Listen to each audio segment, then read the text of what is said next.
জীবনে সফলতা হঠাৎ করে আসে না। অনেক সময় মানুষ তোমাকে ছোট করবে, তোমার স্বপ্নকে নিয়ে হাসবে, তোমার ব্যর্থতাকে সামনে এনে অপমান করবে।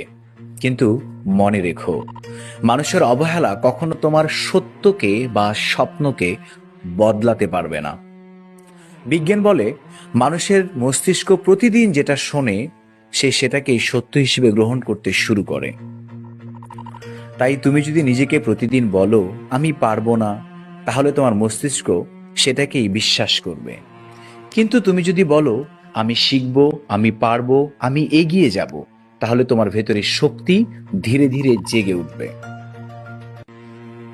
টমাস এডিসন হাজার বার ব্যর্থ হয়েছিলেন। তাকে জিজ্ঞেস করা হয়েছিল, তুমি কেন হাল ছাড়োনি? তিনি বলেছিলেন, আমি ব্যর্থ হইনি, আমি শুধু এমন হাজারটা উপায় খুঁজে পেয়েছিলাম যেগুলো কাজ করেনি। অ্যালবার্ট আইনস্টাইনকে ছোটবেলায় অনেকে অস্বাভাবিক ভাবত, কিন্তু সেই মানুষটাই পৃথিবীর চিন্তাধারাকে বদলে দিয়েছে। তুমি যেখানেই আছো, যতই পিছিয়ে থাকো না কেন, তোমার ভেতরে থাকা শক্তিটা এখনো ঘুমিয়ে আছে। তুমি যদি নিজেকে চিনতে পারো, তাহলে তোমাকে কেউ থামাতে পারবে না। তাই আজ থেকেই সিদ্ধান্ত নাও, অন্যের কথা নয়, নিজের বিশ্বাসকে গুরুত্ব দাও। কারণ শেষ পর্যন্ত তোমার পরিচয় তোমার সফলতা তৈরি করবে, ইনশাআল্লাহ।